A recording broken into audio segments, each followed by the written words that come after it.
សំណួរដែលធ្វើឲ្យលោកហ៊ុនសែនភ័យទីបំផុតគឺសំណួរហ្នឹងហើយសំណួរថាតើយើងចូលទៅក្នុងប្រទេសកម្ពុជាហ្នឹងក្នុងរយៈពេលខ្លីឬរយៈពេលវែង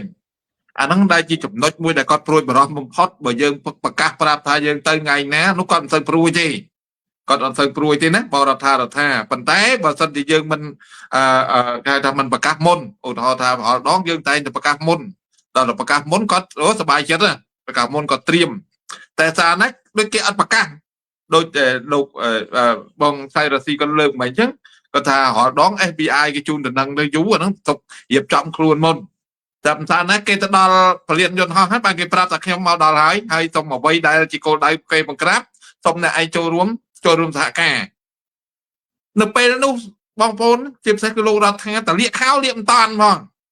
ដឹងទៅតាបើគេប្រាប់ថាមុខសញ្ញាគេបានកំណត់រួចហើយអ្នកចាំតែចូលរួមសហការដែរគេជូនទៅនឹងតែប៉ុណ្្នឹងទេប៉ុន្តែយើងដឹងតែគោលដៅណាដែលគេបង្ក្រាបអញ្ចឹងរដ្ឋាភិបាលខាងក្រៅប្រទេសក៏ដូចគ្នាអញ្ចឹងវាមានសមាជិករបស់គេនឹងវាគ្រប់កន្លែងទាំងអស់ហើយអញ្ចឹងខ្ញុំជម្រាបបងប្អូនជនជាតិថារដ្ឋាភិបាលក្រៅប្រទេសមានតែប្រមាណអ្នកគ្នាខ្ញុំសូមបញ្ជាក់ថាជាអតីតសមាជិកនៃគណៈបក្សសង្គ្រោះជាតិមាននៅរាយប៉ាយពេញផ្ទៃប្រទេសចឹងជាសមាជិកនៃរដ្ឋាភិបាលក្រៅប្រទេសរួចទៅហើយប៉ុន្តែបងប្អូនជនជាតិថាមិនបានមិនបង្ហាញមិនតាន់បានទេដោយសារអីដោយសារអ្នកនៅខាងក្នុងគេហៅថាមានការគ្រោះថ្នាក់ចឹងហើយឥឡូវនេះគេកំពុងតែមានហៅថាអង្គការប្រមាណ100គេនោះប៉ុន្តែអង្គការគេដូចជា100ប្រមាណស្ថាប័នលោកសតប៉ុន្តែខ្ញុំមើលឃើញមនុស្សទៅ10បានអត់ដល់10នាក់ទេណាចឹងយើងគិតថារូបភាពនេះគាត់ប្រើគ្រប់មធ្យោបាយដើម្បីគៀបសង្កត់អ្នកក្នុងចឹងបងប្អូនជនជាតិថាបុកវាគង់តែធ្លាយវាត្រូវតែធ្លាយដូចខ្ញុំនិយាយចឹងណាបាទបុកមើលមុខសនុកឆ្នាំភាសាខ្មែរយើងគេថាបុកមើលគេឃើញមុខសនុកឆ្នាំតែអាបុកអត់ឃើញមុខនេះវាពិបាកឆ្នាំវាមិនដឹងទៅធ្លាយទៅណាទេណាពេលនេះខ្ញុំជម្រាបលោករដ្ឋាភិបាលក្រៅប្រទេសនោះដូចស្រមោលដែលលោកហ៊ុនសែនតែងតែខ្លាចជាទីបំផុតគឺស្រមោលហ្នឹងហើយលោកបើសិនជាគេហៅថារូបគេថារូបភាពពិតប្រាកដលោកហ៊ុនសែនក៏អត់ខ្លាចទេមកប្រជុំមុខមួយគាត់ក៏អត់ខ្លាចទេតែបើស្រមោលនេះដែលធ្វើឲ្យគាត់ខ្លាចយ៉ាងណាគាត់ធ្លាប់ឌីលលោកប្រធានសំស៊ីថាពួកក្រុមក្អាត់ក្នុងក្អមណាពួកព្យុះក្នុងក្អមអ្វីដែលគាត់ធ្វើអ្វីដែលគាត់មើលស្រាលអ្វីដែលគាត់ប្រមាថនឹងធ្វើឲ្យហៅថារូបគាត់ធ្លាក់វិជាប្រយោជន៍ភាពបាត់បង់តម្លៃជាមេដឹកនាំរហូតដល់បច្ចុប្បន្នដោយសារការប្រមាថរបស់លោកហ៊ុនសែនចឹងរដ្ឋាភិបាលក្រៅប្រទេសក៏ដូចគ្នាអញ្ចឹងជាស្រមោលមួយដែលលោកហ៊ុនសែនក៏ខ្លាចជាទីបំផុតព្រោះអីវាងាយនឹងកើតណាស់ណាលោករដ្ឋាបើសិនជាណាដល់ពេលវេលាហើយគឺបានន័យថាលោកសៃរ៉ាស៊ីបានលើកឲ្យមិញបាទតាក់ទងនឹងខៅសមាជិកដែលគ្រប់គ្រងគណៈបក្សសង្គ្រោះជាតិព្រោះអីថ្នាក់ដឹកនាំនៃគណៈបក្សសង្គ្រោះជាតិជាប្រធានស្ថាប័នសិតតែថ្នាក់ដឹកនាំនៃគណៈបក្សសង្គ្រោះជាតិអញ្ចឹងរចនាសម្ព័ន្ធនៃសង្គ្រោះជាតិអត់ទៅណាឆ្ងាយទេគ្រាន់តែយើងមិនតាន់បង្ហាញមុខណាមិនតាន់បង្ហាញមុខលោករដ្ឋាអញ្ចឹងសួរថារដ្ឋាភិបាលក្រៅប្រទេសហ្នឹងគឺអាចថាចូលប្រទេសមកប្រទេសកម្ពុជានៅក្នុងរយៈពេលយូររយៈពេលឆ្នាំគឺចាប់ផ្ដើមដំណើរការចូលរួចទៅហើយបានន័យថាធាតុផ្សំហ្នឹងវាបានចូលទៅហើយ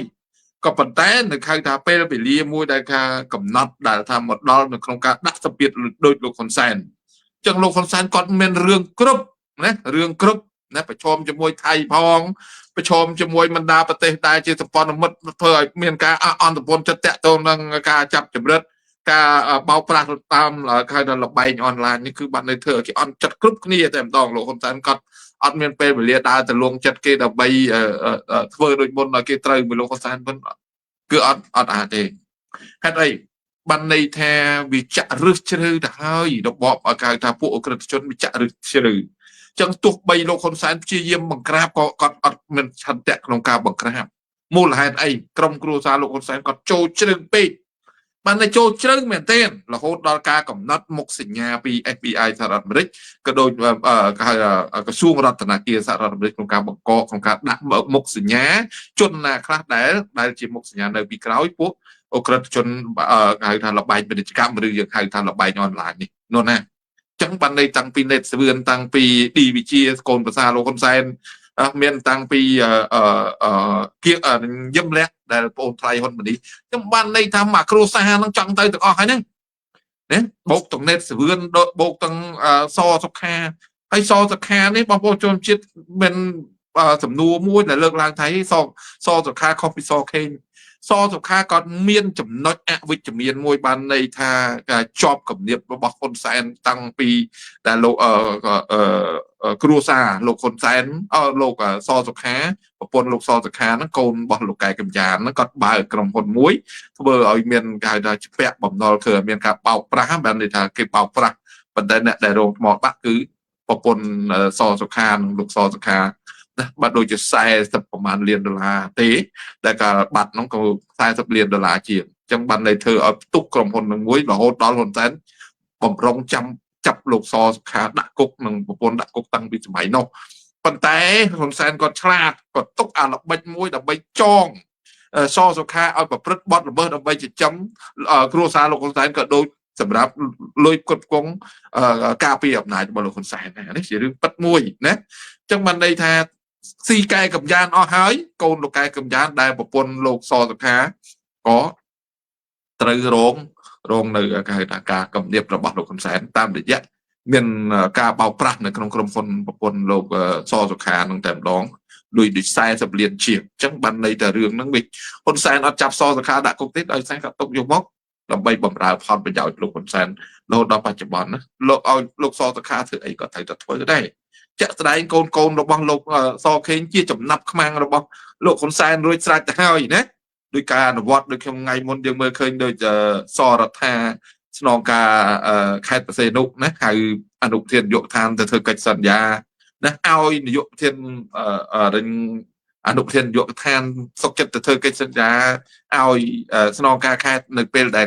បើតាមឋានានុក្រមដែលវាខុសគ្នាឆ្ងាយខ្ញុំមិនជឿថាដល់អនុប្រធាននាយកដ្ឋានហើយមានអ្នកទៅជាមួយហើយគាត់ទៅធ្វើកិច្ចសន្យាបានន័យថាទៅធ្វើកិច្ចសន្យាជាមួយនឹងថ្នាក់ដែលក្រោមទៀបជាងខ្លួនអញ្ចឹងបានន័យថាវាខុសទៅពីរនាក់បានន័យប៉ុន្តែរូបភាពតម្លាក់ទៅលើកូនសខេងសរដ្ឋាគេណាអញ្ចឹងបានន័យថាព្យាយាមបំផ្លាញអញ្ចឹងលបែងនេះគឺជាលបែងមួយដែលទាញឲ្យលោកហ៊ុនសែនមិនងាយនឹងរើចេញទេដូចខ្ញុំបានជម្រាបបងប្អូនជនជាតិឲ្យលបែងនេះមិនងាយរើចេញទេអញ្ចឹងអ្វីដែលលោកហ៊ុនសែនអាចរើចេញដូចខ្ញុំនិយាយមានតែច្រកតែមួយទេដូចខ្ញុំនិយាយថាសោយភាពខ្ញុំមើលលើកពីសោយភាពមួយម៉ាត់ចោះគាត់ថាចង់ឲ្យខ្មែរយើងហ្នឹងណាចាប់ដៃជាមួយនឹងសហរដ្ឋអាមេរិកណាចាប់ដៃជាមួយនឹងសហរដ្ឋអាមេរិកដើម្បីដាក់គំនាបទៅថៃគាត់ចង់បញ្ជាក់ថាបធូមួយចាប់មួយអញ្ចឹងខ្ញុំសូមបញ្ជាក់ថានៅកាលវេលានេះលេងមួយចាប់មួយណាក៏ជាប់កាវដែរចាប់អាមេរិកក៏ជាប់ចាប់ចិនក៏ជាប់ចាប់នរណាអត់ជាប់ចាប់ដៃខ្មែរអត់ជាប់ទេខ្ញុំបញ្ជាក់ច្បាស់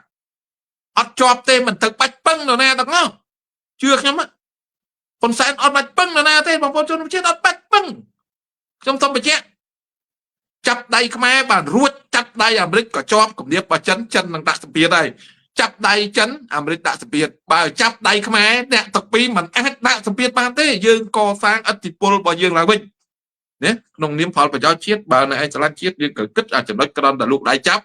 វាមិនមែនចោកាយទេអាមេរិកក៏ចោដៃអាមេរិកក៏កាយដៃចិនក៏នៅកាយណាបានន័យថាចាប់ដោយណាក៏រលាកចាប់មួយណាក៏វាជាប់ប្រឡាក់បញ្ហាដែរចឹងគ្រូសាស្ត្រកូនហ៊ុនមិនងាយនឹងចាច់ទេតែបើចាប់ដៃខ្មែរដូចខ្ញុំនិយាយមានតែច្រកនេះមួយទេធូរជាងគេចឹងការដាក់សម្ពាធនៅក្នុងរបស់រដ្ឋពីសំណាក់រដ្ឋាភិបាលក្រៅប្រទេសគឺចាប់ផ្ដើមមួយថ្ងៃបន្តិចធ្វើឲ្យរបបលោកហ៊ុនសែនកាន់តែពិបាករើជាចុងក្រោយមិនខុសពីរបបម៉ាដារ៉ូទេណាមេនឹកនាំផ្ដាច់ការវេណេស៊ុយអេឡាម៉ាដារ៉ូទេអាចចង់មិនចង់ស្នើសុំតែមករួចខ្លួនដើម្បីវិច្ចប្រវិច្ចណាយកគ្រួសារនិងអ្នកដែលហែហមថ្នាក់ខ្ពស់របស់ខ្លួនតែគេសួរទៀតដែរចង់អ្នកដាក់អាចកោមតាមភូមិអាធ្លាប់តើវាយសកម្មជននៃគណៈបក្សសង្គ្រោះជាតិដោះស្រាយយ៉ាងម៉េចអានោះបងប្អូនពិចារណាណាដោះស្រាយអាចកោមទៀតព្រោះគេថាគេទៅតែប្រមុខរដ្ឋាភិបាលនិងមន្ត្រីជាន់ខ្ពស់នៃគណៈបព្វជិជនតែប៉ុន្មានអ្នកទេមកកប៉ាល់ហោះមិនក្រោម20នាក់ទេមិនលើស20នាក់មិនក្រោមទេមិនលើស20នាក់ទេចឹងគេសុំតែប៉ុណ្្នឹងហើយចង់អ្នកអាចកោមវាយតាមភូមិមកគេណាវាយសកម្មជននៃគណៈបក្សសង្គ្រោះជាតិអានេះយកធ្វើឲ្យខ្ញុំចង់សើចមានអ្នកសួរតែចង់អាគេទៅអស់អាចុង ចុះអ្នកកាន់ណៃកូមធ្លាប់បាយសកម្មជននៅគណៈបក្សសង្គ្រោះជាតិគេចំណាំមុខបានហើយដោយប៉ាន់ខេមវុនថននៃដែលប្រធានយុវជនសេនានេះដែលវាយតំណាងរាស្ត្រយើងលោកញយចម្រើននិងលោកគង់សុភាដោះស្រាយមកអាហ្នឹងបងប្អូនគិតពិចារណាចឹងហើយគេមិនឲ្យយើងប្រព្រឹត្តនៅទង្វើអាក្រក់ទេការប្រព្រឹត្តទង្វើអាក្រក់ច្បាប់វាកត់ពេលនេះអ្នកឯងមិនតាន់មានអីវានៅក្នុងគេហៅកាលវេលាដែលគេអនុវត្តនៃការនិតន្តភាពនៅក្នុងប្រទេសកម្ពុជាប៉ុន្តែបើការអនុវត្តច្បាប់ឡើងវិញលោកមិនរួចខ្លួនទេមិនអាចថាហេច្បាប់វាគេមិនប្រតិសកម្មនៅពេលដែលអ្នកឯងប្រព្រឹត្តហ្នឹងមានការរំលោភអំណាចដើម្បីការពារអំពើឧក្រិដ្ឋរបស់អ្នកមិនមែនជាប្រតិសកម្មនៃច្បាប់បានន័យថាច្បាប់អាចចាស់ត្រឡប់ទៅក្រោយវិញចាប់អ្នកទាំងអស់ក្នុងគ្នានឹងដាក់គុកបានណាមិនមែនប្រតិសកម្មទេចុំច្រឡំណាគឺច្បាប់ទុកពេលកៅថាទុកពេលវេលាមួយឲ្យវាថាអំពើនិតន្តភាពមកផុតការអនុវត្តច្បាប់ចូលដល់ដែរអញ្ចឹងសូមឲ្យសកម្មជននៅតាមមូលដ្ឋានដឹងឲ្យបានច្បាស់ដោយលោកបងប្អូនជនជាតិតែងតែលើកពួកកាន់ឯកុំតាមភូមិឡាំលោបស្ដាប់តាមវ័យសកម្មជនសូមបញ្ឈប់កុំឲ្យអំពើខុសច្បាប់របស់អ្នកកើតជាទោសតន់នៅជាប់នឹងខ្លួនធ្វើឲ្យយើងដេកមិនលក់បក់មិនហើយកុំទៅការពាររបបផ្ដាច់ការហ៊ុនសែនណាជាប់រឿងច្រើនណាស់ណាឲ្យទៅតាមតាណាទៅណា20នាក់ក្នុងមួយកប៉ាល់ហោះនោះអាចបានណាក្រៅពីនោះខ្ញុំអាចទេណាអ្នកកាន់ឯកុំឯងសូមបញ្ឈប់ជាបន្ទាន់ណាឈប់គ្រប់គ្រងផ្ដាច់ការគ្រប់គ្រងទៅហើយយើងនៅជាពលរដ្ឋសាមញ្ញរកគឺហៅថា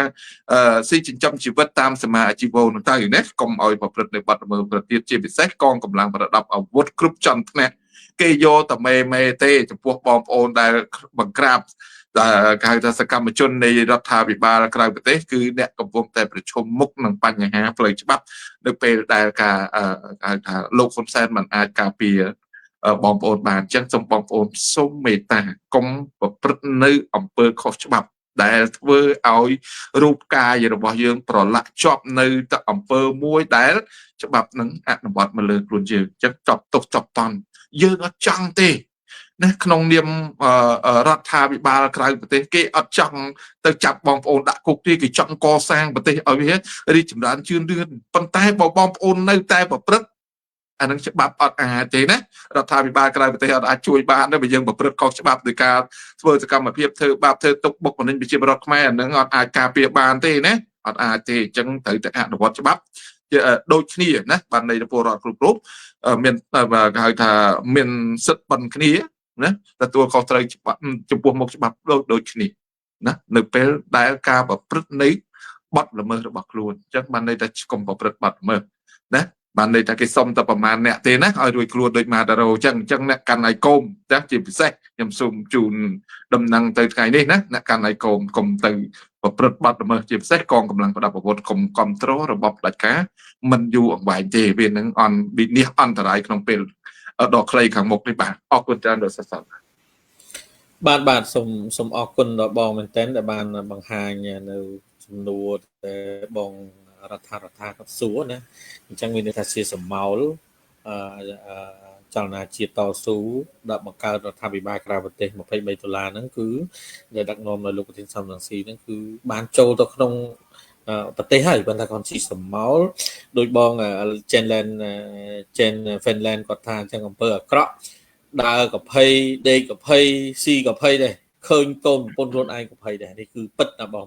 ហើយអ្វីដែលយើងឃើញគឺតកតងនឹង FBI នេះឥឡូវសំណួរមួយខ្ញុំចង់សុំសួរបងសារ៉ាស៊ីបន្តិច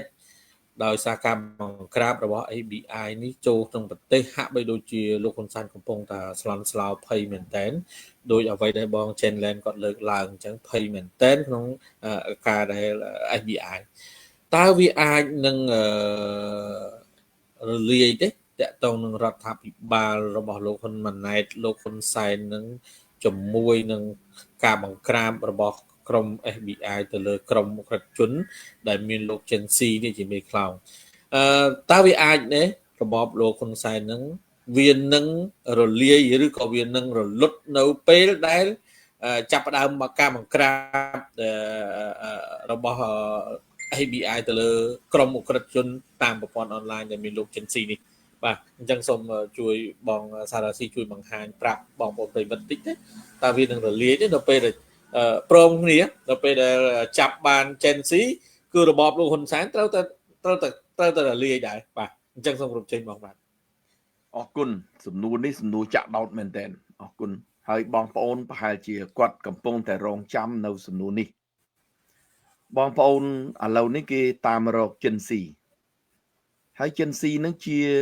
កំពុងតែពិភពលោកគេថាឧក្រិដ្ឋកម្មមេខ្លោងហើយមករស់នៅទឹកដីកម្ពុជា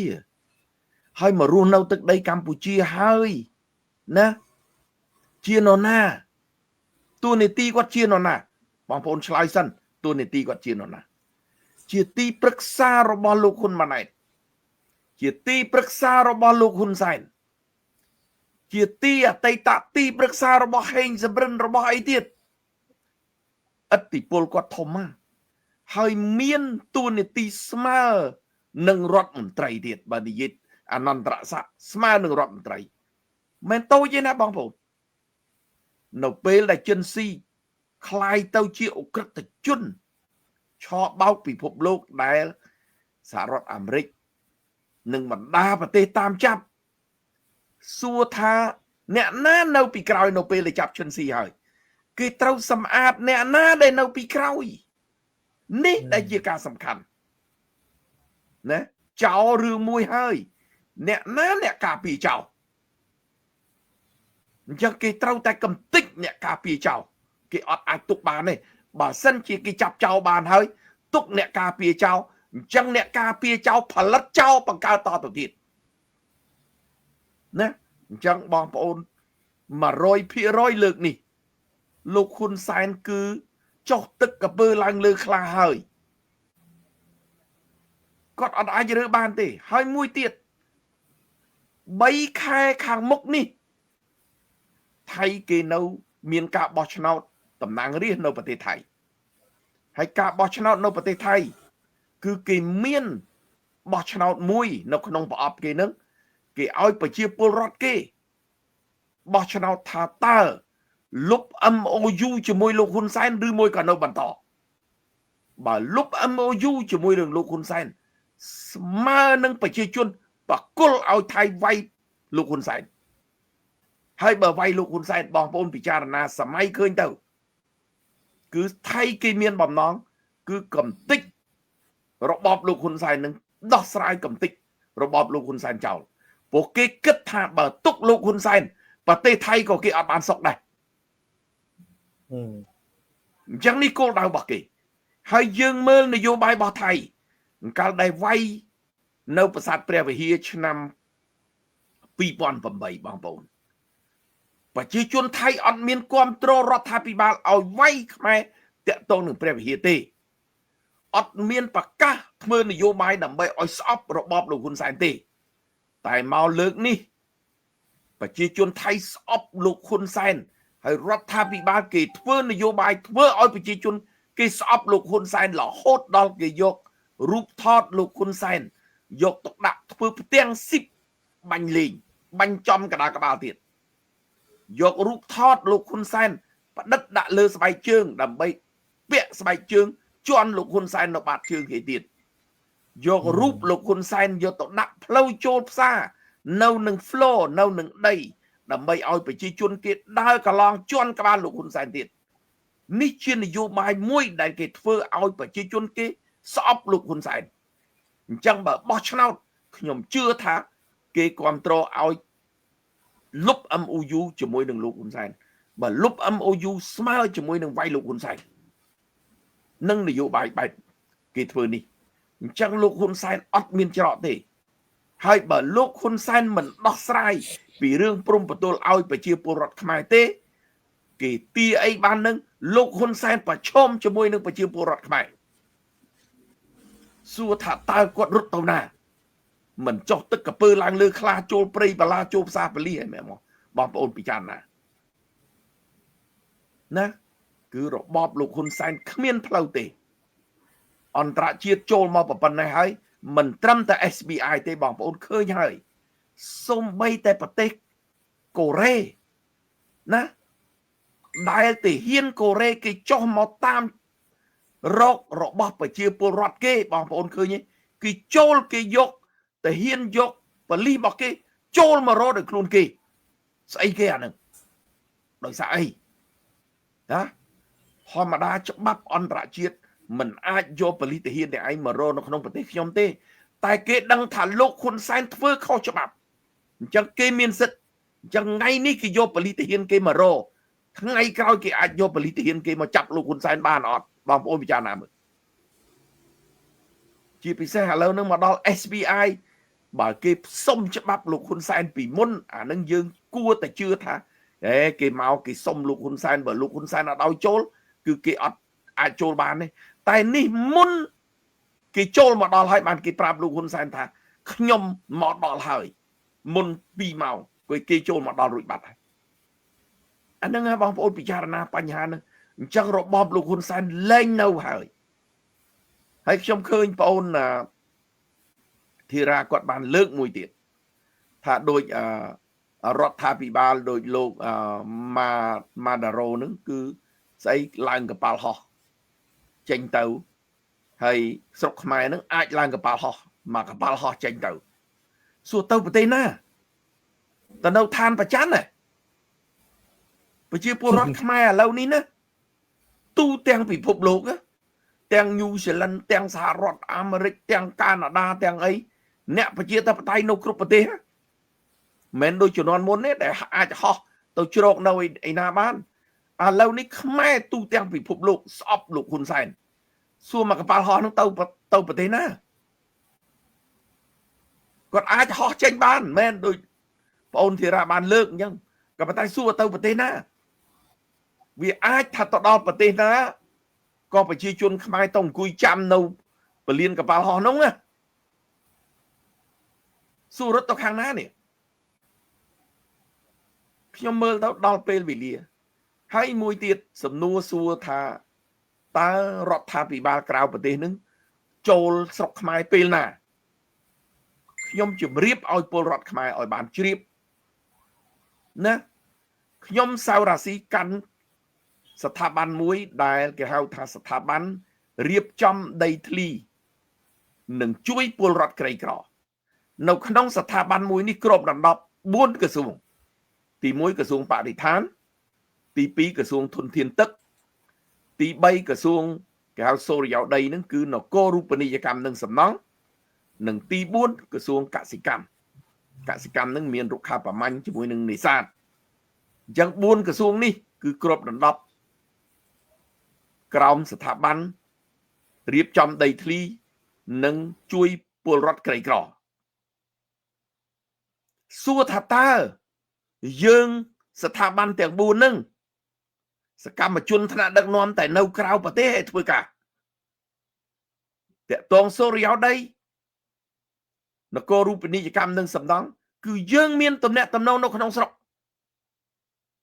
បណ្ដាខេត្តនៅក្រសួងដែលយើងមានទំនាក់ទំនងច្បាស់នៅក្នុងស្រុកអញ្ចឹងគ្នាយើងនៅក្នុងស្រុករួចបាត់ទៅហើយហ្នឹងតាក់ទងធនធានទឹកក៏គ្នាយើងនៅក្នុងស្រុករួចហើយហ្នឹងបរិស្ថានក៏គ្នាយើងនៅក្នុងស្រុករួចហើយហ្នឹងអញ្ចឹងយើងមិនទាន់ចូលតែក្បាលម៉ាស៊ីនទៅយើងនេះតែបណ្ដាញយើងនៅគ្រប់ខេត្តគ្រប់តំបន់រួចហើយនឹងខ្ញុំនិយាយតែស្ថាប័នមួយទេតែស្ថាប័នលោកឡុងរីដែលជាស្ថាប័នសន្តិសុខផ្កាយ2ផ្កាយ3រងចាំលោកឡុងរីរួចបាត់ទៅហើយលោកឡុងរីបានទំនាក់ទំនងរួចទៅហើយអញ្ចឹងបាននិយាយពីរដ្ឋាភិបាលក្រៅប្រទេសនេះនៅក្នុងស្រុកសឹងតែពាក់កណ្ដាលរួចបាត់ទៅហើយគ្រាន់តែពួកយើងក្បាលម៉ាស៊ីនប្រមាណអ្នកនៅខាងក្រៅហ្នឹងហើយនឹងសកម្មជនយើងមួយចំនួនហ្នឹងអានោះសូមឲ្យបងប្អូនយល់ពីបញ្ហាហ្នឹងពួកយើងធ្វើការមិនមែនធ្វើតែនៅក្រៅឯណាយើងនយោបាយនៅខាងក្រៅដូចគេថាអញ្ចឹងអ្នកឯងស្រែកនៅខាងក្រៅមែនស្រែកនៅខាងក្រៅតែបណ្ដាញយើងគ្រប់ទីកន្លែងទាំងអស់ឥឡូវលោកប្រធានសំរងស៊ីសួរថាអ្វីដែលលោកប្រធានសំរងស៊ីបានព័ត៌មានច្បាស់ដោយសារស្អីណាដោយសារស្អីគឺអស់លោកដែលជាបណ្ដាញនៅខាងក្នុងដែលគេជាខ្មែរ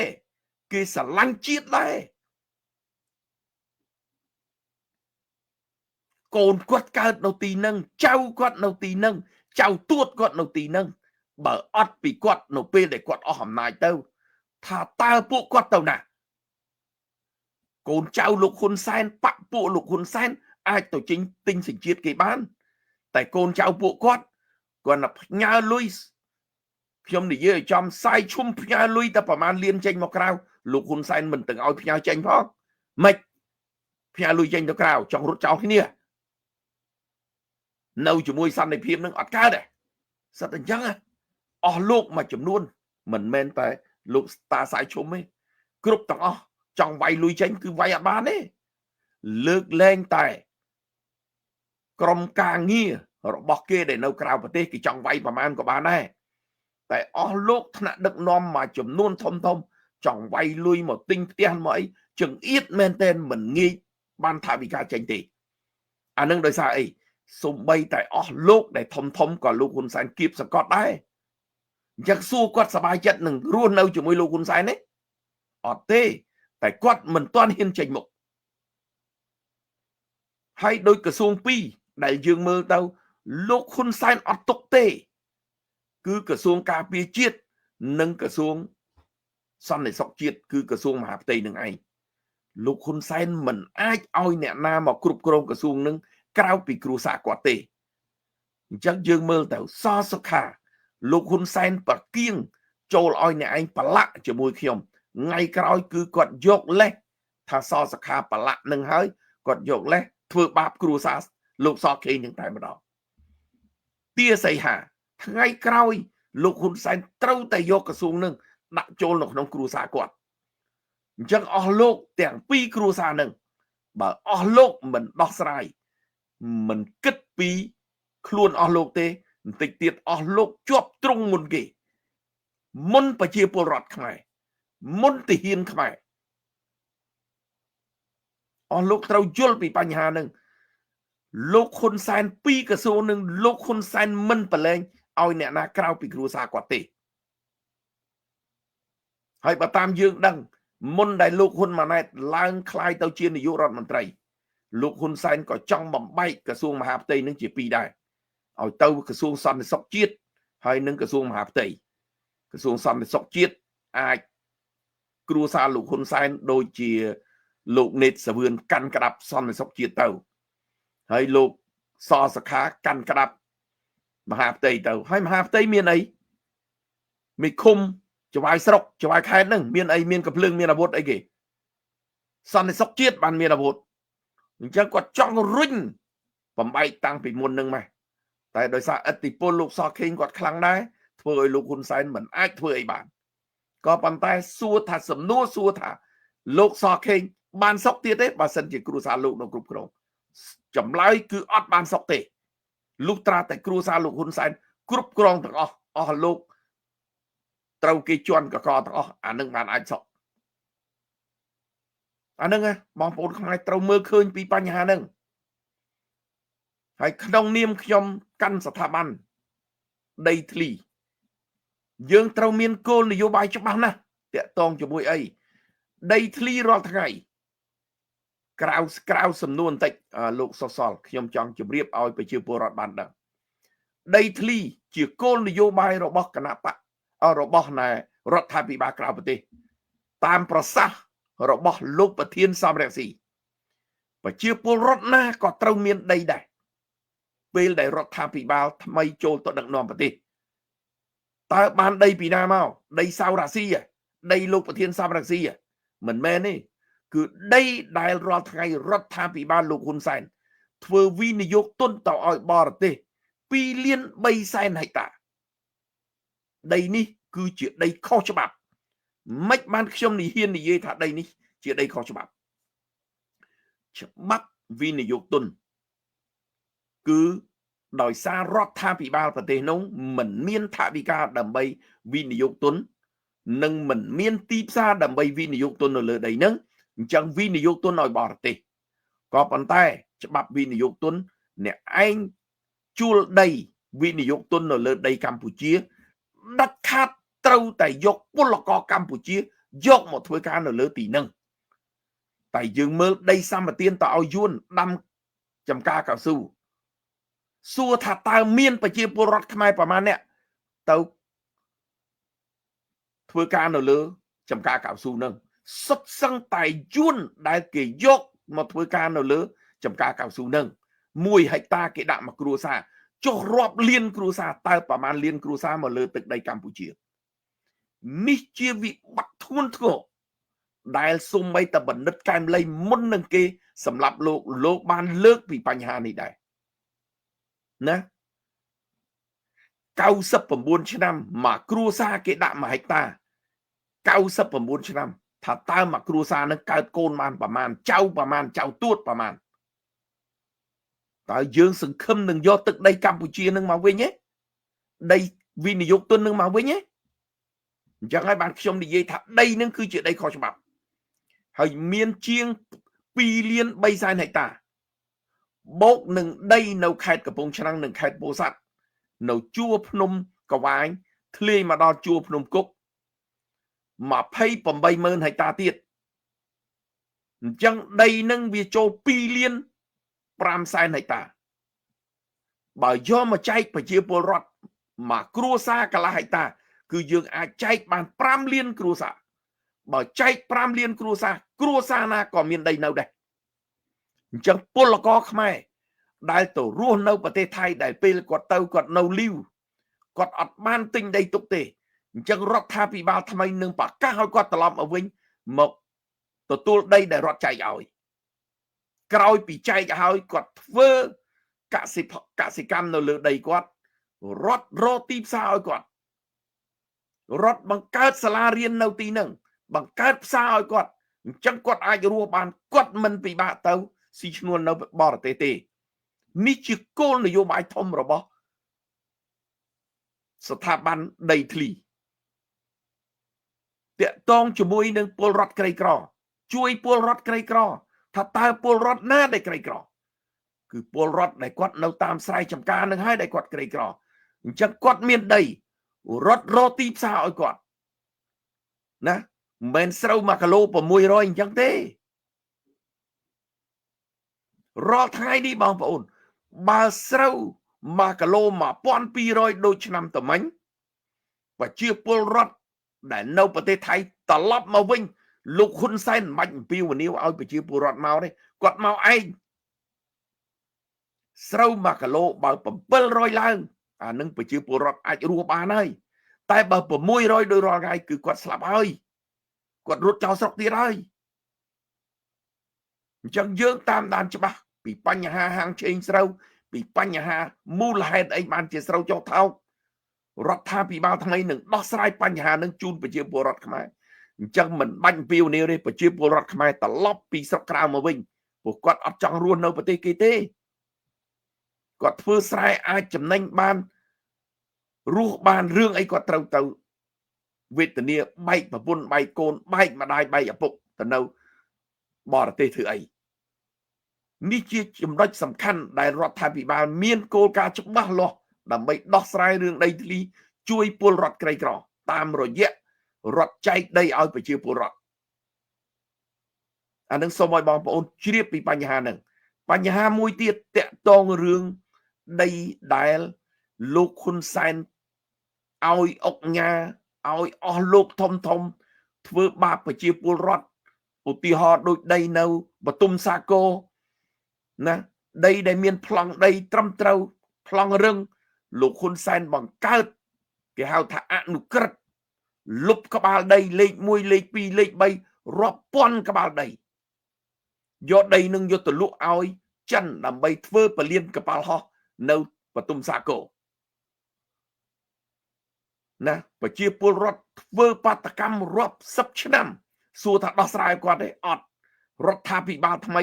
ដោះស្រាយដីនឹងប្រជាពលរដ្ឋដែលមានប្លង់ដីដែលមានអីទុកឯកសារទាំងអស់ហ្នឹងពេលដែលរដ្ឋាភិបាលថ្មីចូលទៅនឹងដោះស្រាយជូនប្រជាពលរដ្ឋនៅទីហ្នឹងដីនៅឡពីងប្រជាពលរដ្ឋជាង10ឆ្នាំហើយនៅខេត្តកំពង់ឆ្នាំងប្រជាពលរដ្ឋរាប់ពាន់គ្រួសារត្រូវយំទឹកភ្នែកបងប្អូនត្រូវរងចាំរដ្ឋាភិបាលថ្មីនឹងដោះស្រាយជូនប្រជាពលរដ្ឋនៅទីហ្នឹងបងប្អូនមើលដីនៅពលាន កប៉ាល់ហោះថ្មីនេះដែលក្រុមហ៊ុន OCIC ឲ្យប្រជាពលរដ្ឋ1ម៉ែត្រការ៉េតែ$12 $14ទេតែដីនៅហាងឆេងគេនឹងតម្លៃ$200ជាងអញ្ចឹងរដ្ឋាភិបាលថ្មីនឹងដោះស្រាយជូនប្រជាពលរដ្ឋមិនមែនទៅឈូសពលាននឹងចោលទេក៏ប៉ុន្តែឲ្យក្រុមហ៊ុន OCIC នឹងដោះស្រាយសំណងឲ្យបានត្រឹមត្រូវឲ្យប្រជាពលរដ្ឋអានឹងគឺយើងមានផែនការយើងមានគោលការណ៍ច្បាស់លាស់រដ្ឋាភិបាលថ្មីអត់មានចេះតែថាចេះតែធ្វើទេគឺយើងធ្វើពិតប្រាកដដោយសារអីដូចខ្ញុំបានលើកខាងដើមអញ្ចឹងដីជាង2លានហិកតាគឺជាដីសម្បត្តិខុសច្បាប់បើស្របច្បាប់អានឹងយើងអត់ហ៊ានប៉ះពាល់ទេតែនេះជាការខុសច្បាប់ដោយសារអីពលករអ្នកឯងអត់បានយកពលករខ្មែរយកមកធ្វើទេអញ្ចឹងអ្នកឯងយកពលករអ្នកឯងពីក្រៅខុសច្បាប់ជាតិខុសច្បាប់អន្តរជាតិនៅប្រទេសណាក៏គេមានវិនិយោគទុនដែរតែវិនិយោគទុនដូចខ្ញុំបានលើកអញ្ចឹងគឺវិនិយោគទុននៅប្រទេសកម្ពុជាគឺត្រូវតែប្រើពលករនៅប្រទេសកម្ពុជាដាច់ខាតអ្នកឯងមានសិទ្ធិយកមកតែ CEO និងអ្នកបច្ចេកទេសមួយចំនួនតូចទេសូម្បីតែស្ថានទូតខ្ញុំឧទាហរណ៍ឲ្យបន្តិចបងប្អូនស្ថានទូតអាមេរិកកាណាដាអូស្ត្រាលីដែលគេមកដាក់នៅលើទឹកដីកម្ពុជាមានតែអគ្គរដ្ឋទូតនិងអនុប្រធានឬមួយក៏អគ្គលេខាធិការរបស់គេទេដែលគេយកពីក្រៅទៅតែស្ថាប័នដែលនៅក្នុងនឹងសូម្បីតែស្ថាប័នដែលកាន់វីសាកាន់អីសប្បាយយ៉ាងគឺជាជនជាតិខ្មែរអត់អាចយកពីបរទេសជួលថៃជួលអ្នកណាយកមកធ្វើការនៅលើទឹកដីកម្ពុជាអត់ទេនេះឧទាហរណ៍សូម្បីតែស្ថានទូតរបស់បណ្ដាប្រទេសក៏ដោយយើងមើលស្ថានទូតអូស្ត្រាលីតើប្រជាពលរដ្ឋខ្មែរធ្វើការនៅស្ថានទូតប្រមាណអ្នកអញ្ចឹងនេះជាច្បាប់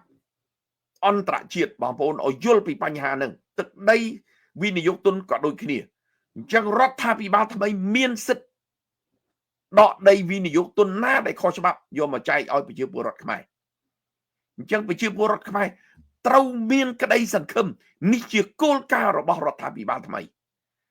តាមប្រសាសន៍របស់លោកប្រធានសំរងស៊ីគាត់បានពិភាក្សាយ៉ាងល្អិតល្អន់ពីបញ្ហានេះអញ្ចឹងសូមឲ្យបងប្អូនមានក្តីសង្ឃឹមចូលរួមគាំទ្ររដ្ឋាភិបាលថ្មីដើម្បីដោះស្រាយរឿងជាតិចឹងហើយបានលោកប្រធានសំរងស៊ីបានលើកហើយដោះអោបៈពាក់អោជាតិគ្រប់និន្នាការគណៈបកណាក៏ដោយចូលរួមជាមួយនឹងរដ្ឋាភិបាលថ្មីដើម្បីកសាងទឹកដីយើងឡើងមកវិញបាទសូមអរគុណអបលោកហ៊ុនសែនគឺគាត់មិនហ៊ានយកកិច្ចព្រមព្រៀងទីក្រុងប៉ារីសនេះយកមកប្រើទេហើយកិច្ចព្រមព្រៀងទីក្រុងប៉ារីសនេះយើងឃើញហើយថាជាកសែងយន្តរបស់ប្រទេសកម្ពុជាមិនមែនការដែលបង្កើតទីក្រុងប៉ារីសនេះមិនមែនមានទ្វេភាគីទេគឺមានរហូតដល់18ប្រទេសក្នុងនឹងគឺមានមហាអំណាចទាំង5ដែលបានរៀបចំឲ្យមានកិច្ចព្រមព្រៀងទីក្រុងប៉ារីសនេះឡើងដើម្បីអីដើម្បីទី1បញ្ចប់សង្គ្រាមនៅកម្ពុជាទី2ដើម្បីឲ្យការពារបូរណភាពទឹកដីនៅកម្ពុជាហើយនឹងទី3គឺយើងឃើញហើយថាតាក់ទងជាមួយនឹងលទ្ធិប្រជាធិបតេយ្យសេរីពហុបកអីហ្នឹងគឺមាននៅលើក្នុងកិច្ចព្រមព្រៀងទីក្រុងប៉ារីសនេះទាំងអស់ក៏ប៉ុន្តែហេតុដូចម្ដេចបានជាប្រទេសដែលកំពុងតែជួបនឹងវិបត្តិដែលបរទេសកំពុងតែឈ្លានពានមកលើទឹកដីកម្ពុជាហេតុដូចម្ដេចបានជាលោកហ៊ុនសែនមិនព្រមយកកិច្ចព្រមព្រៀងទីក្រុងប៉ារីសនេះយកមកប្រើថាតើមានអីនៅពីក្រោយអញ្ចឹងយើងមើលឃើញទាំងអស់ថាការដែលលោកហ៊ុនសែនមិនព្រមយកមកប្រើទី1គឺដោយសារកិច្ចព្រមព្រៀងទីក្រុងប៉ារីសបានបញ្ជាក់បូរណភាពទឹកដីមិនមែនតែនិយាយពីរឿងព្រំប្រទល់នៅប្រទេសថៃទេគឺយើងមានព្រំប្រទល់នៅជាប់នឹងឡាវនៅជាប់នឹងវៀតណាមហើយវៀតណាមនេះយើងឃើញហើយថាជ្រៀតចូលមកទឹកដីកម្ពុជាយ៉ាងម៉េចណាតាំងពីកោះត្រល់តាំងពីនៅភូមិហេងសំរិនសូម្បីតែភូមិលោកតាហេងសំរិនក៏ គេយកទៅដែរហើយអានឹងហើយដែលយើងមើលឃើញថា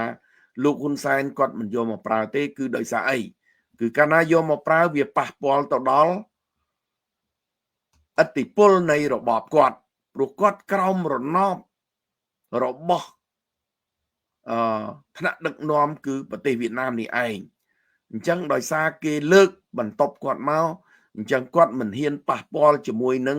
ចវាយរបស់គាត់ទេអានេះដែលយើងជួបនឹងផលវិបាកបែបនេះបានត្រូវមានរដ្ឋាភិបាលក្រៅប្រទេសដោយសារអីលោកហ៊ុនសែនមិនព្រមយកកិច្ចព្រមព្រៀងទីក្រុងប៉ារីសយកមកប្រើនេះជាគោលដៅធំដែលបងប្អូនត្រូវតែយល់ហើយបើសិនជាលោកហ៊ុនសែនគាត់ស្រែកថារដ្ឋាភិបាលនៅក្រៅប្រទេសនេះខុសច្បាប់អញ្ចឹងរដ្ឋាភិបាលគាត់ក៏ខុសច្បាប់ដែរតាំងពីឆ្នាំ2018មកសួរថាតើគាត់បោះឆ្នោតដោយត្រឹមត្រូវទេដែលរំលាយគណៈបកសង្គ្រោះជាតិអញ្ចឹងអានឹងបងប្អូនយល់ពីបញ្ហាហ្នឹងអញ្ចឹងសូមកុំឲ្យព្រួយបារម្ភពីបញ្ហានេះថាតើលោកហ៊ុនសែនគាត់ស្រែកយ៉ាងម៉េចរបបគាត់ស្រែកតាំងពីដើមរហូតមកហើយបងប្អូនយើងក៏យល់ដែរថាតើរបបលោកហ៊ុនសែននេះគឺកើតចេញពីឆន្ទៈរបស់ប្រជាពលរដ្ឋពិតប្រាកដដែរឬទេណា2017យើងឃើញហើយបោះឆ្នោតឃុំសង្កាត់គណៈបកប្រជាជនបាន42%គណៈបកសង្គ្រោះជាតិបាន41%អញ្ចឹងខុសគ្នាមកដល់1%ផងហើយពេលដែលបោះឆ្នោត2018គឺលោកហ៊ុនសែនដឹងច្បាស់ថាពេលបោះឆ្នោតថ្នាក់ជាតិគឺគណៈបកប្រឆាំងត្រូវកើនឡើងរហូតទៅ15ទៅ20%ហើយគណៈបកប្រជាជនត្រូវថយចុះពី15ទៅ20%អញ្ចឹងគាត់ចាញ់ដាច់តែម្ដងអញ្ចឹងហើយបានគាត់បង្ខំចិត្តថា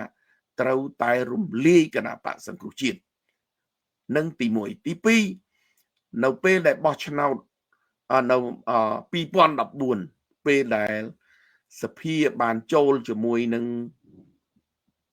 គណៈបកប្រជាជនដែលចូលធ្វើការរួមគ្នានៅក្នុងសភាពេលនោះគឺលោកហ៊ុនសែនមានរៀបចំដើម្បីទំនាក់ទំនងជាមួយនឹងឧក្រិដ្ឋកម្មអនឡាញអញ្ចឹងគាត់ត្រូវតែរំលាយគណៈបកសង្គ្រោះជាតិដើម្បីអីដើម្បីបិទបាំងនៅអំពើឧក្រិដ្ឋកម្មអនឡាញរបស់គណៈបកប្រជាជនអញ្ចឹងគេមិនចង់ឲ្យមានគណៈបកធំដែលមានឆន្ទៈស្មោះត្រង់សម្រាប់ជាតិនៅក្នុងជួររដ្ឋាភិបាលទេព្រោះខ្លាចដឹងរឿងអាកំបាំងឥឡូវបែកបោសធ្លាយពិភពលោកហើយរបបលោកហ៊ុនសែនណាគឺដោយសារតែឧក្រិដ្ឋកម្មអនឡាញនេះហើយឧក្រិដ្ឋកម្មអនឡាញនេះណាបងប្អូនណាខ្ញុំមិនទាន់និយាយឲ្យស៊ីជម្រៅអានឹងឯងគ្រាន់តែលើកបន្តិចឲ្យបងប្អូនយល់ថាឧក្រិដ្ឋកម្មអនឡាញនេះមិនខុសពីភាវរកម្មនៅលើពិភពលោកទេគឺឧក្រិដ្ឋកម្មអនឡាញនេះវាតាក់ទងជាមួយនឹងលួចថវិការបស់ពិភពលោកហើយវាតាក់ទងជាមួយគ្រឿងញៀនវាតាក់ទងរឿងការជួញដូរមនុស្សសពបែបសពយ៉ាងអញ្ចឹងលោកហ៊ុនសែនដល់ពេលវេលាហើយបន្តិចទៀតខ្ញុំនឹងបញ្យល់រឿងឧក្រិដ្ឋកម្មអនឡាញនេះឲ្យបងប្អូនឲ្យយល់ហើយឲ្យស៊ីជម្រៅពីបញ្ហានេះបាទសូមអរគុណប៉ុណ្ណឹងសិនចប់បាទបងសារ៉ាស៊ីមែនតើបានលើកពីចំណុចដែលយើងគិតថារដ្ឋាភិបាលឯករាជ្យ$23គឺមូលហេតុដែលបង្កើតឡើងហ្នឹងគឺដោយសារអីណាអញ្ចឹងបងប្អូនប្រិយមិត្តដឹងហើយគឺលោកហ៊ុនសែនគាត់មិនព្រមយកសិទ្ធិសញ្ញា$23ហ្នឹងមកប្រើអញ្ចឹងបានបង្ខំចិត្តលោកប្រធានសភាស៊ីគាត់បានប្រាប់ទៅលោកហ៊ុនសែនថា3ខែទៀតបើមិនបង្កើតមិនយកសិទ្ធិសញ្ញាទីក្រុងប៉ារីសយកមកប្រើទេគឺនឹងបង្កើតអញ្ចឹងលោកហ៊ុនសែនគាត់មិនព្រមមែនគាត់មិនព្រមមែនព្រោះដោយអ្វីដែលបងបានលើកឡើងគឺវាប៉ះពាល់ខាងកើតនោះដែលជាមេខ្លោងដែលជាបងធំរបស់គេណាអញ្ចឹងមិនហ៊ានបង្កើតទេព្រោះវាប៉ះពាល់សូមអរគុណដល់បងមែនតើតកតងនឹងអ្វីដែលការបង្ហាញនេះហើយបងប្អូនប្រិយមិត្តថាជាអាចដឹងហើយថាមូលហេតុហ្នឹងមានមូលហេតុចម្បងហើយបងក៏បានលើកដែរមួយទៀតតកតងនឹងបញ្ហាឧក្រិដ្ឋកម្មនេះប៉ុន្តែមានសំណួរមួយក្នុងការដែលឆ្ងល់ជាចម្ងល់ហើយក៏ចង់សុំសួរបងបន្តមួយសំណួរទៀតចោះមុននឹងជូនទៅដល់បងមេងធីរ៉ាបន្តិចមានគេសួរខ្ញុំ ថាតកតងនឹងបញ្ហាព្រំដែនរវាងកម្ពុជានិងថៃនេះគឺជានយោបាយគឺជាល្បិចកលរបស់លោកហ៊ុនសែនក្នុងការបំបែកគេហៅថាសម្លេងរបស់បងប្អូនខ្មែរនៅប្រទេសថៃនឹងមិនអោយមានគេហៅថាមានការគ្រប់គ្រងភ្លុកទឹកភ្លុកដីទៅលើរដ្ឋាភិបាលកម្ពុជាឯករាជ្យ23ដុល្លារនេះព្រោះវាជាហានិភ័យធ្ងន់ធ្ងរក្នុងការដែលរបបលោកហ៊ុនសែននេះដួលរលំអញ្ចឹងប្រកាសឲ្យមានចំនួនជាមួយនឹងថៃមួយនឹងអីទៅដើម្បីឲ្យពលរដ្ឋខ្មែរនឹងអត់ឲ្យនៅប្រទេសថៃនឹងមានការគ្រប់គ្រងទេឲ្យទៅខ្មែរទាំងអស់ព្រោះទៅខ្មែរគេងាយគ្រប់គ្រងតែមកក្រៅប្រទេសពិបាកគេគ្រប់គ្រងក្នុងប្រទេសគេគម្រាមគេកំហែងឲ្យតែនិយាយវិញគេចាប់គេចងអញ្ចឹងទៅតើនេះវាជាការពិតមែនដែរឬទេបងសារស៊ីនឹងខ្ញុំចង់ឲ្យបងជួយបង្ហាញអំពីបញ្ហានេះព្រោះដោយសារមានសំណួររបស់បងប្រុសម្នាក់គាត់សួរមកខ្ញុំហើយចង់សួរទៅដល់បងជួយបកស្រាយដល់បងប្អូនយើងឲ្យបានដឹងតើតើនៅបញ្ហានេះបន្តិចតើវាពិតមែនដែរឬក៏មានអីបន្តិចបន្តួចដែលតើតើមួយរឿងនេះបាទអញ្ចឹងសូមរំជើញបងអរគុណសំណួរនេះគឺជាសំណួរល្អហើយនេះជារឿងពិតអ្វីដែលគាត់លើកឡើងគឺជារឿងពិតបងប្អូនដឹងហើយថាប្រជាពលរដ្ឋខ្មែរដែលនៅក្រៅប្រទេសមិនទាន់បូកបងប្អូនដែលជាពលករនៅប្រទេសថៃគឺ1លានអ្នកជាងហើយអញ្ចឹងពលករដែលនៅប្រទេសថៃវាជាង2លានអ្នកទៀតអញ្ចឹងសរុបទៅវាជាង3លានអ្នកហើយជាង3លានអ្នកនេះបងប្អូនដឹងហើយថាកម្លាំងរបស់ពលករយើងដែលនៅប្រទេសថៃគឺជាកម្លាំងទី1គឺជាកម្លាំងដែលពេញវ័យអញ្ចឹងអ្នកដែលនៅខាងក្រៅជាង2លានអ្នកនៅប្រទេសថៃបូកនឹងនៅកូរ៉េនៅម៉ាឡេនៅបណ្ដាប្រទេសជប៉ុនអីដែលពលករយើងទៅធ្វើនឹងគឺជាង2លានអ្នកបូកនឹងប្រជាពលរដ្ឋដែលរត់ចេញតាំងពីឆ្នាំ79ខ្មែរហើយមានន័យថា migrant ដែលមករស់នៅបរទេសហ្នឹងគឺជាង1លានអ្នកទៀតអញ្ចឹងសរុបជាង3លានអ្នកបងប្អូនជាង3លានអ្នកនេះបើនិយាយពីស្លឹកឆ្នោតគឺជាង3លានស្លឹកលោកហ៊ុនសែនដោយសារគាត់មានការភ័យព្រួយដោយគាត់យល់ថាពេលដែលបោះឆ្នោតស្លឹកឆ្នោតសូម្បីតែគណៈបកប្រជាជនដែលគាត់ទទួលបានក៏ជាង3លានសម្លេងដែរអញ្ចឹងជាង3លានអ្នកនេះគឺគាត់បារម្ភត្រង់ថាពេលបង្កើតរដ្ឋាភិបាលគឺយើងអាចនិយាយថាប្រជាពលរដ្ឋដែលនៅខាងក្រៅជាង3លានអ្នកនេះគឺគ្រប់គ្រងគណៈបកប្រជាធិបតេយ្យអញ្ចឹងលោកហ៊ុនសែនប្រើល្បិចទី1ដើម្បីឲ្យប្រជាពលរដ្ឋខ្មែរត្រឡប់ទៅវិញដើម្បីត្រួតត្រាបងប្អូនដឹងហើយថានៅខាងក្នុងប្រទេសលោកហ៊ុនសែនបានបញ្ជាក់ច្បាស់ហើយងើបមួយវាយមួយនៅតែបន្តណានេះជាការគៀបសង្កត់របស់របបលោកហ៊ុនសែនគាត់មិនដែលខ្វល់ពីលទ្ធិប្រជាធិបតេយ្យអីទេគឺរាល់ថ្ងៃនេះគាត់ពាក់មុខប្រជាធិបតេយ្យតែការអនុវត្តគឺកុម្មុយនីសផ្ដាច់ការសុទ្ធសាធបើកុម្មុយនីសជំនាន់ដែលពី79ក្រោមការគ្រប់គ្រងរបស់សូវៀតរបស់អីហ្នឹងវានៅទូលាយជាងឥឡូវនេះគឺអត់ទេ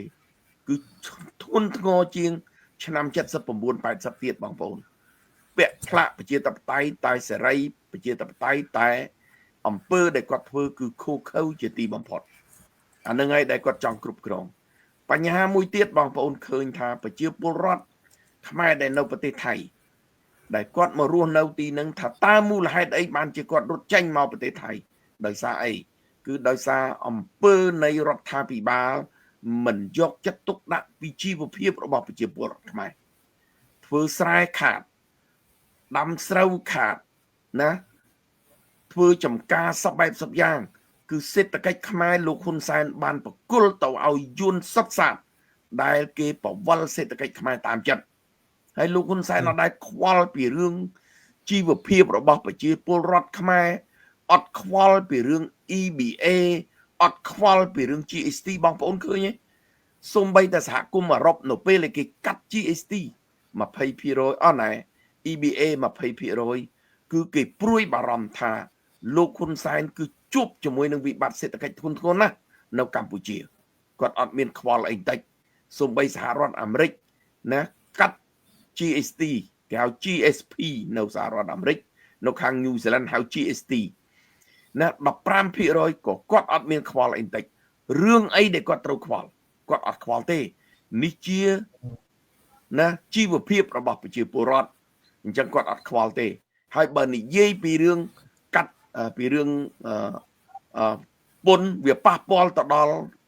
រដ្ឋទៅដល់របបលោកហ៊ុនសែនវាតាក់ទងនឹងវិនិយោគទុនវាតាក់ទងជាមួយនឹងជីវភាពរបស់ប្រជាពលរដ្ឋវាតាក់ទងជាមួយនឹងចំណូលរបស់រដ្ឋតែសួរថាលោកហ៊ុនសែនគាត់ខ្វល់ទេគាត់អត់ខ្វល់ដោយសារអីគឺគាត់អាងលួចគេតាមប្រព័ន្ធអនឡាញនេះមួយឆ្នាំជាង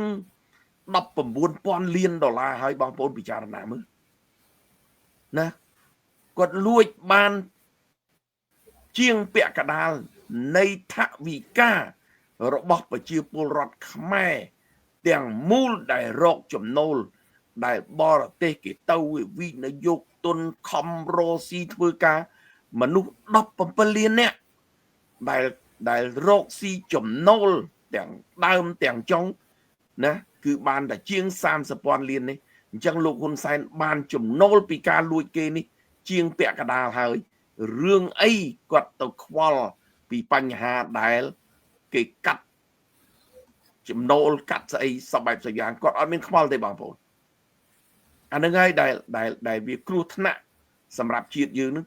គឺបញ្ហាហ្នឹងខ្ញុំលោតស្អីមកបន្តិចអញ្ចឹងខ្ញុំបិទបន្តិចសិនចាំ you want to quick install yes បាទអានឹងហើយដែលមានបញ្ហាពីបញ្ហាហ្នឹងអញ្ចឹងសូមឲ្យបងប្អូនយល់ពីបញ្ហាថារបបលោកហ៊ុនសែននឹងយកលេសពីបញ្ហាហ្នឹងហើយបញ្ហាមួយទៀតបញ្ហាដែលធំហេតុដូចម្ដេចបានជាមានសង្គ្រាមរវាងថៃជាមួយនឹងកម្ពុជាគឺដោយសារអី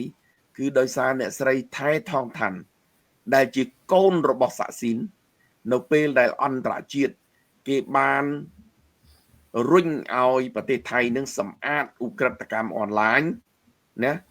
គឺលោកហ៊ុនសែនពីដើមដែលគាត់ត្រូវជាមួយលោកសាក់ស៊ីននឹងគឺគាត់ដឹងថាលោកសាក់ស៊ីនដឹងរឿងគាត់អញ្ចឹងគាត់ចង់ឲ្យលោកសាក់ស៊ីនបិទរឿងឧក្រិដ្ឋកម្មអនឡាញនេះក៏ប៉ុន្តែដោយលោកសាក់ស៊ីនគេអត់ព្រមបិទដោយសារកូនគាត់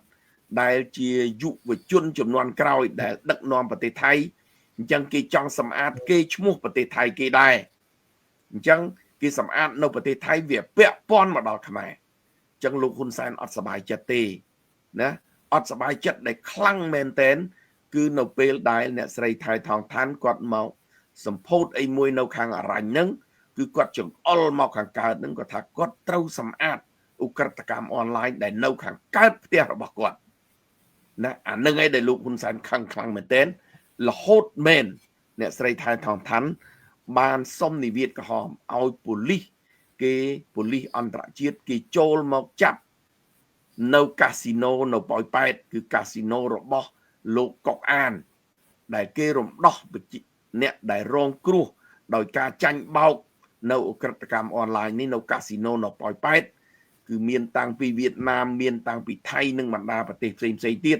អានឹងហើយដែលធ្វើឲ្យលោកហ៊ុនសែនក្តៅក្រហាយនៅពេលដែលលោកហ៊ុនសែនក្តៅក្រហាយគាត់មានបំណងកំតិចគណៈបកអ្នកស្រីថៃថងថាន់ដោយសារអីដោយសារគាត់ថតសម្លេងដើម្បីយកទៅចាក់ឲ្យប្រទេសថៃដើម្បីវាខុសច្បាប់នឹងប្រទេសថៃតាក់ទងជាមួយនឹងការនិយាយដើមប្រមាថព្រះមហាក្សត្រឬមួយក៏តាក់ទងជាមួយទាហានក៏ប៉ុន្តែនៅពេលដែលគាត់ចាក់នៅពេលដែលគាត់ផ្សាយធ្វើឲ្យថៃគេអត់មានចាញ់បោកលោកហ៊ុនសែនផងពីដើមឡើងមកគឺប្រជាពលរដ្ឋថៃទាហានថៃទាំងស្ដេចថៃគេអត់គ្រប់គ្រងលោកសាក់ស៊ីននិងកូនសាក់ស៊ីនទេដោយសារអីដោយសារសាក់ស៊ីនមកគ្រប់គ្រងមករួមរស់ជាមួយលោកហ៊ុនសែនបងធေါ်ប្អូនធေါ်តែនៅពេលដែលលោកហ៊ុនសែនណាចង់បំផ្លាញបំបែកថៃគឺចង់ឲ្យលោកសាក់ស៊ីនគាត់ជួបជាមួយនឹងគ្រោះថ្នាក់ដល់ជីវិតដល់នយោបាយផ្ដាច់ជីវិតនយោបាយសាក់ស៊ីនកូនសាក់ស៊ីនថៃគេឃើញថាលោកហ៊ុនសែនចូលលូកដៃបំបែកផ្ទៃក្នុងរបស់គេអោបគ្នាគេទាំងអស់គេវាយលោកហ៊ុនសែនតែឯងវិញអានេះដែលលោកហ៊ុនសែនគាត់អាងពីដើមឡើងមកវាយនៅព្រះវិហារគ្រាន់តែដាក់ពីកញ្ច្រែង 40 កណុងអីទៅណាថៃសុំចរចាឲ្យគាត់អាងអាហ្នឹងហើយគាត់អួតអាសំណាញ់មេឃគាត់ហ្នឹងដល់ទៅពេលគេដាក់មកព្រះហើយគេមាន drone គេមាន F16 គេមានអីដល់ទៅពេលរួចទៅលោកហ៊ុនសែនដឹងរឿងថាអូមិនបានទេថៃគេវាយគេពង្រីកមកជួរព្រំបតុលនឹងពី7-800 គីឡូហ្នឹងគេពង្រីកឲ្យគាត់អួតណាបងប្អូនឃើញទេសិតតែទាញខ្សែយឺតអីប្រវត្តិគាត់តស៊ូច្បាំងរាប់រយសមរភូមិរាប់បោកលោកហ៊ុនសែនបកកែបោកណាស់ណា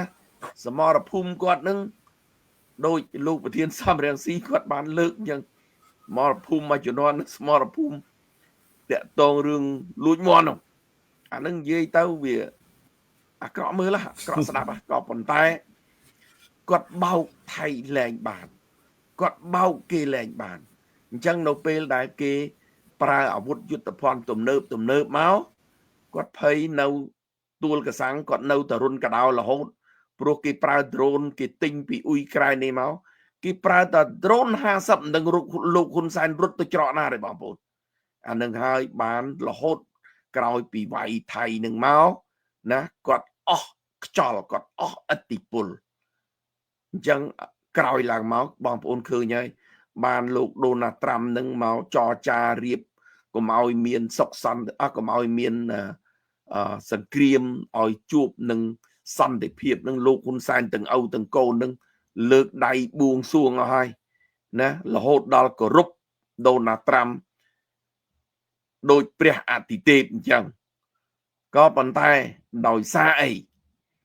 ដោយសារគាត់ចង់លុបលាងអាកំហុសគាត់ឧក្រិដ្ឋកម្មអនឡាញគាត់ចង់បិទបាំងនឹងតែវាបិទវាអត់ចិត្ត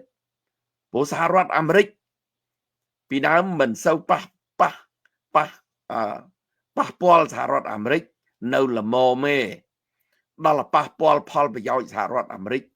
ដល់ $10,000 លានមានអី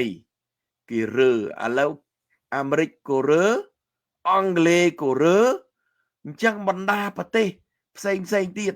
នៅសិង្ហបុរីនៅអីហ្នឹងបងប្អូនដែរសិង្ហបុរីអីពីដើមអត់ទេដោយសារអីសិង្ហបុរីមានវិនិយោគទុននៅស្រុកខ្មែរកោះតៃវ៉ាន់ក៏ដោយអីក៏ដោយមានវិនិយោគទុនខ្លះនៅខ្មែរអញ្ចឹងចេះតែទ្រាំបិទបាំងលោកហ៊ុនសែនទៅដល់ឥឡូវមហាយៈទាំងពីរគាត់លូកដៃមកហើយអញ្ចឹងកូនចៅគាត់រឿងអីគេនៅណាឥឡូវហ្នឹង7ប្រទេសឲ្យរួមទាំងអស់ដើម្បីលេងរបបលោកហ៊ុនសែនតិចទៀតនៅមានទៀតបងប្អូននៅមានបណ្ដាប្រទេសផ្សេងទៀតនឹងចូលរួមអញ្ចឹងលោកហ៊ុនសែនអស់ច្រកហើយបងប្អូនអស់ច្រកហើយឧក្រិដ្ឋកម្មអនឡាញនេះដែលលោកចិនស៊ីហ្នឹងគឺបើមើលទៅមិនមែនចិនស៊ីនឹងទេគឺចិនសែននឹងឯងណាគឺចិនស៊ីនឹងគ្រាន់តែទិញម៉ោងបងប្អូនឃើញហើយអុកញ៉ានៅប្រទេសខ្មែរដែលកើតព្រមព្រៀតនឹងគ្រាន់តែទិញម៉ោងបំរើខែលលោកហ៊ុនសែនទេឥឡូវមកចិនស៊ីនេះគឺចិនសែននឹងឯងអញ្ចឹងលោកហ៊ុនសែនគាត់ដើរ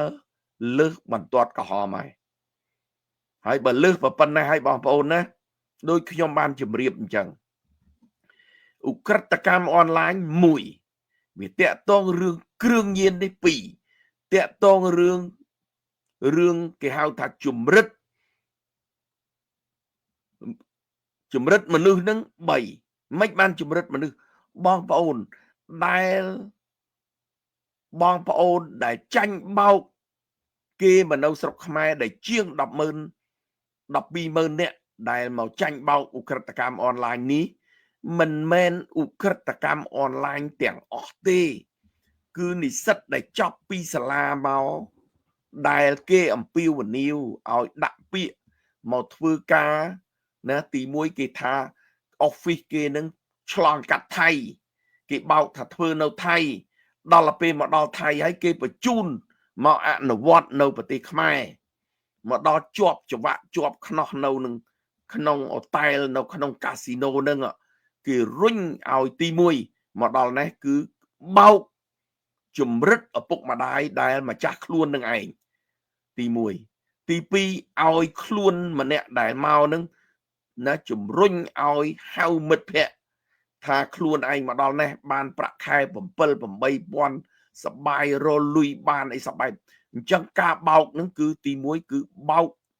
អ្នកដែលមកនឹងឯងគឺអានឹងដូចជួញដូរមនុស្សអញ្ចឹងអានឹងកំហុសធ្ងន់ធ្ងរណាស់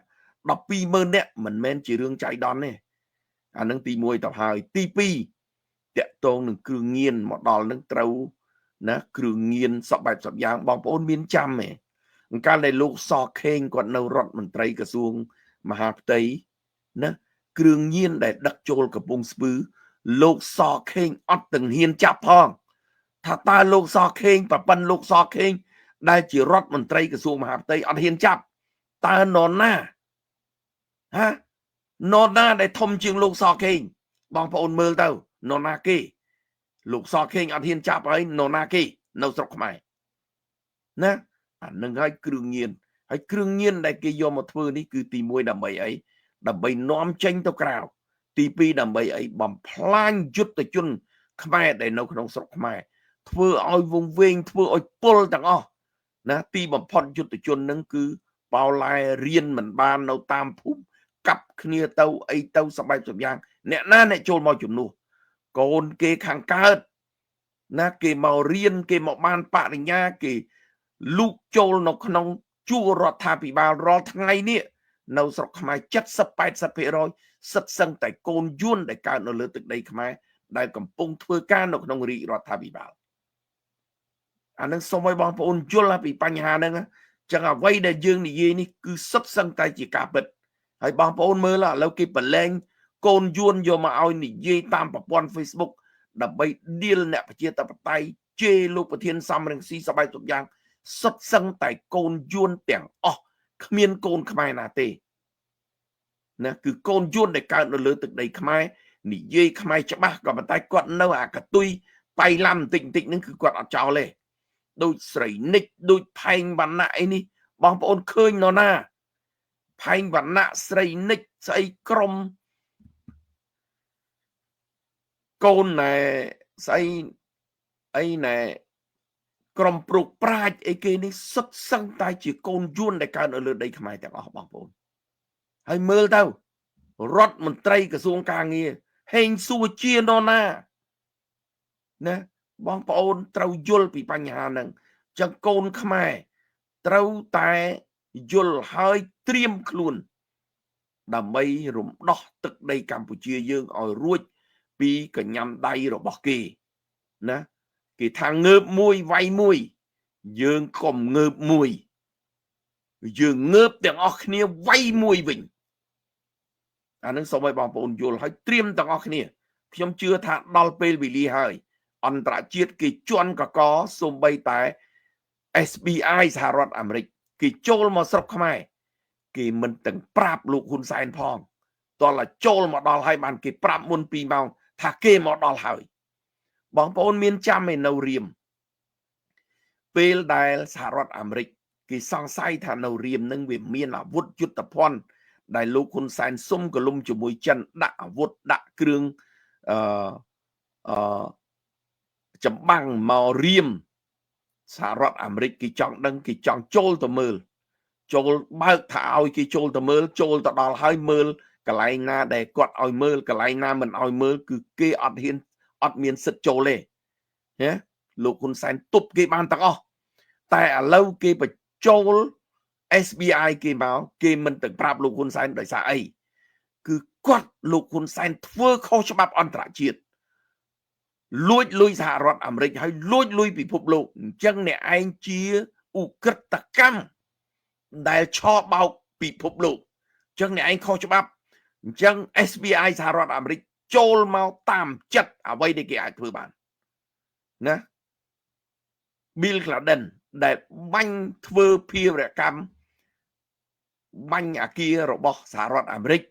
អញ្ចឹងសហរដ្ឋអាមេរិកតាមចាប់តាមបាញ់នៅប្រទេសណាក៏សហរដ្ឋអាមេរិកមានសិទ្ធិចូលដែរអត់ចាំបាច់ប្រាប់ម្ចាស់ប្រទេសនោះទេបើសិនជា Bill Clinton នៅទីហ្នឹងអញ្ចឹងរបបលោកហ៊ុនសែនដល់ពេលវេលាដូចគ្នាបងប្អូនអញ្ចឹងក្តីសង្ឃឹមរបស់ប្រជាពលរដ្ឋខ្មែរត្រូវតែមានដាច់ខាតលើកនេះ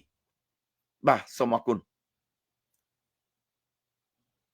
បាទសូមអរគុណដល់បងសារស៊ីមែនតើដែលបានបង្ហាញនៅ